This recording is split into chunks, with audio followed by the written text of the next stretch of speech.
Hey everyone, welcome to Hari's Academy. Today we are going to learn more about AWS and fundamentals of it. So earlier we have learned about the basics of cloud computing, which includes service models, technologies, and all the deployment models we have seen there. So today we are going to concentrate more on AWS, which is a cloud service provider, right? So why only AWS? Yes, that is a good question. AWS is like they have started early and they have the advantage of starting it early, and they are more technology agnostic. They don't their services are not very much related to one technology alone. So when we compare to other cloud providers like Azure and GCP, right? Let's move on to fundamentals of AWS. Before going to anything, we'll just see how much spread is AWS in length and breadth of services. So let us go and see the global infrastructure of AWS, right? In the global infrastructure, you can see all the blue colored dots which you can see here are related to those places where they have the presence, and they are also trying to get their presence in some other locations which are shown in orange color, which are coming soon. So AWS is spread across almost 21 geographical regions, and their footprint is being constantly growing. They have been growing in a very significant rate, so very soon you might be seeing some more regions getting added here. So that way they are growing heavily on infrastructure front, right? So to understand more about global infrastructure, we have divided into regions and availability zones. We'll understand more about what is region and what is an availability zone. So regions are one specific geographic location. Okay, whenever we say about region in AWS, it is referring to a particular geographical area which it covers. Suppose when I say about India, we have Mumbai as a geographical area which is also called as a region there. These regions are different, they are isolated, but they can be we don't have the data replicated automatically, but unless and until you do it. So there are different regions, they can be connected, but they are isolated. Okay, so one such specific region which we have in AWS is AWS GovCloud.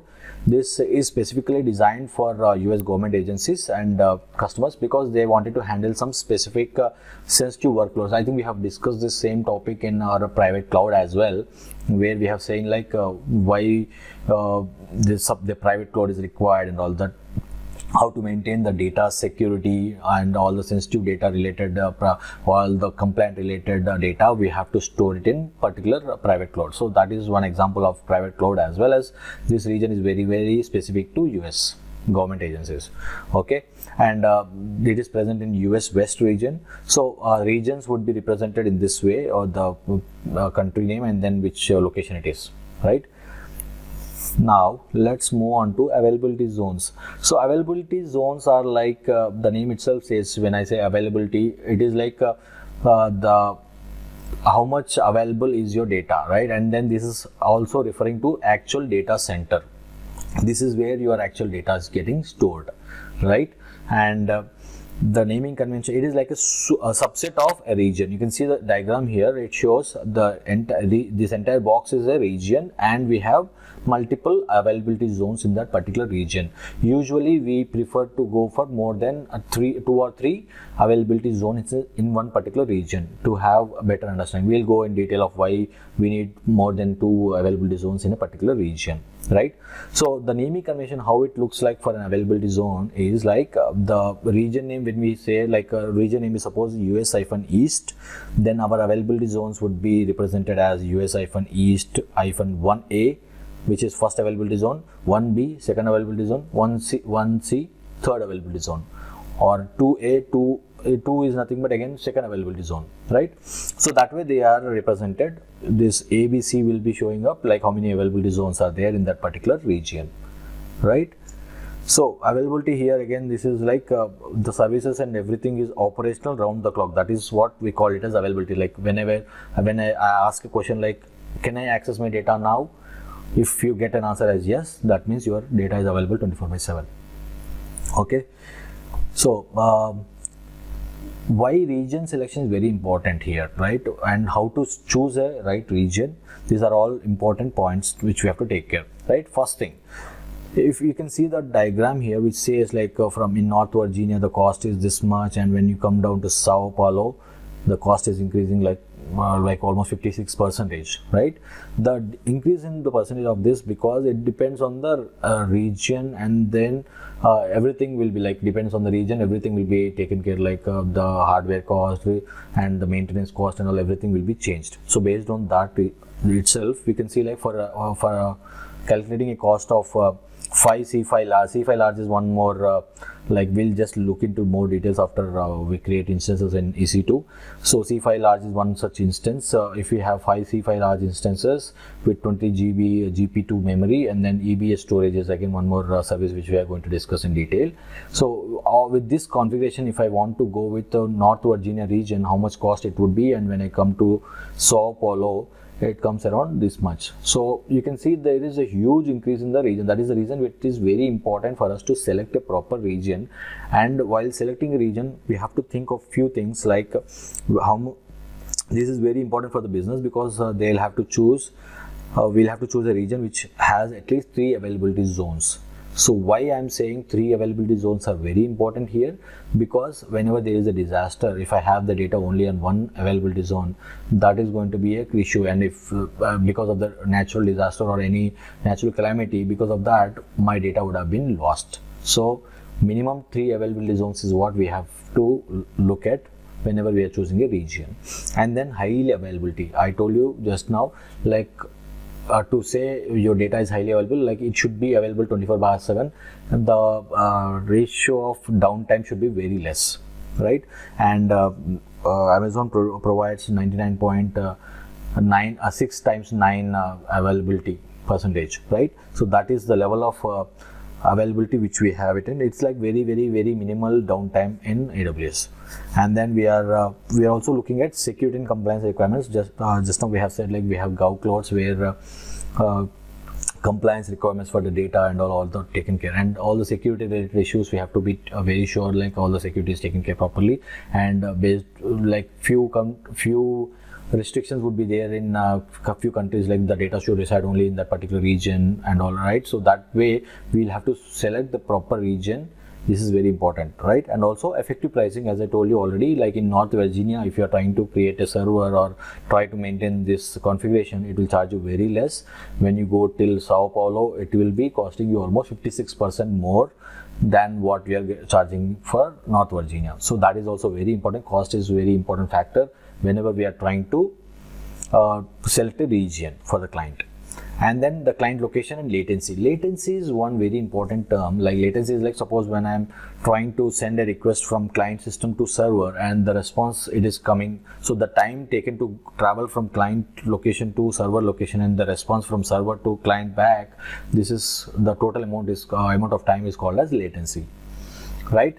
So this latency, if it is very less, that means it shows your great performance. So latency should always be very less to have a high performance, right? So this is also very important when you select location. Suppose if I'm in US and then I'm trying to access data which is residing in India, then it will be like latency will be so much, right? So to reduce that, maybe we'll have some other options we'll discuss in later, like how to reduce the latency and then increase the performance. We'll understand more in detail about it. I hope this topic is very clear to you, which region has to be selected and what are the benefits of it. Now I have put down those points into a simple diagram which will help you understand. Like suppose if we have 2 cloud providers here, one is AWS and one is Azure, and when we discussed like regions would be there, right, in AWS. So R1 and R2 represents 1 and 2, first and second region. Supposingly we are taking India has only one region which is Mumbai. Let's suppose we have one more location in India which is Hyderabad, suppose, and we have 2 regions here, region 1 and region 2. So whenever we are having, you can see like there are 2 availability zones. Minimum 2 availability zones are required at least, but 3 is the best option, right? So suppose we have only 2 availability zones here. AZ is nothing but availability zone 1 and availability zone 2. So what I do is like for my client, what I do is I in one region which is Mumbai region, I have 2 availability zones. Suppose Andheri and Borivali are the 2 actual data centers or availability zones which we have supposedly, then I'll create two instances of my servers, two instances here. This is called as multi-instance. The one which we can see it in black dotted lines is called as multi-instance. So in the same availability zone, we are having two different servers. If there is some issue with one server going down, still we have one more server up and running. This is one example of multi-instance. So what we do is to have it up and running. Suppose if availability zone itself is down, complete availability zone is down, having multiple instances will not help, right? That way, to avoid this situation, what we do is in availability zone 2, we have created two instances again. Okay, these two instances are like in second availability zone, which is Borivali. This is in Andheri, suppose, and we have two instances here. In Borivali also we have two instances. So some disaster happened in Andheri, suppose. These two instances will be lost. So the data will be lost and our site will be down. So to avoid the situation, what we have done is we have kept it another location in the same region. In say Mumbai, we have another location called as Borivali, where we have kept two different servers, and then the data is the same data is replicated here as well. So the same data would be there in 3 and 4 as well. That way we are ensuring like our system is not going down, right? And this is called as this 2 and 3, when we are saying these are like multi-zone, because it is in between zone 1 and zone 2. So this type of architecture is called as multi-zonal, okay, which is very important whenever nowadays clients are going for multi-AZs. Okay, this is nothing but multi-zonal.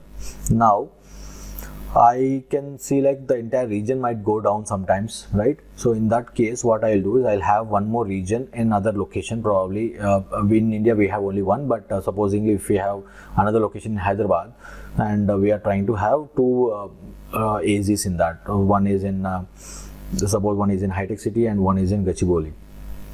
Okay, these two locations are different. Now this kind of architecture is called as like in multiple regions. If we have, this is called as multi-regions, because we have the same data replicated in 5 and 6 as well. So this is called as multi-region. That way, if one region is down also, in Mumbai, if we have some complete disaster and all the AZs and entire region is down, still we have our site up and running, because the Hyderabad location is a disaster recovery location which has the data up and running, right? So this way, multi-region, multi-zonal and multi-instances, these are all the things which we have to take care while creating your architecture in such a way that it will help us to ensure fault tolerance, like reducing in fault, and then for disaster resistance as well. So this is very important topic for us. Now to avoid one situation, suppose the entire region 1, region 2 also goes down. So to avoid this kind of situation, like maybe AWS is down due to some issue, it doesn't happen, but some issue, let us say that some issue happened and then entire AWS is down. To avoid that situation, what we do is we take advantage of multi-cloud here by having one more cloud, which is Azure, and then trying to have the same data replicated in 1 and 2 locations. This way we are also getting benefits of Azure, and we are also getting the benefits of AWS as well. There are some pros and cons in Azure, and there are pros and cons in AWS as well. So cost would be like this. So you can see the arrow mark, you can see it is from thin to broad, right? So it means whenever you are expecting or doing something like multi-instance, multi-zonal, multi-regions and all, the cost increases, the price increases when we go from left to right. But according to that, we also have a benefit of high availability also. Availability also increases from left to right, right? When you multi-cloud is very, very costly, but again, like to have your disaster recovery and fault tolerance properly maintained, this is a good options. Okay, I hope you have a clear understanding of what we have discussed right now. This is a very important topic, guys. You have to get your doubts clarified. In case you have any queries, you can post it in the comment section below. Okay, now till now we have learned about regions and availability zones, and we have seen like how multi-instance, multi-region and multi-cloud will help us from the disaster recovery, right? So there is one more very important topic in the regions, is like edge location. Okay, so AWS has this presence only in 21 geographical locations, right? So what about other locations where it doesn't have a presence? What they have is they have a simple setup called as edge location, which is like a simple data center. It is only used for content distribution network. So CDN is a common term, content distribution network. So what they do is in the data center they will have the data cached, and then it will be distributed across other locations. Suppose if supposingly I will take an example called as Netflix here. So Netflix is has its servers in US, but if you are in India and if you want to access Netflix from US, the latency will increase, right? So what to reduce that, what we can do, they can choose content delivery network, which is CloudFront.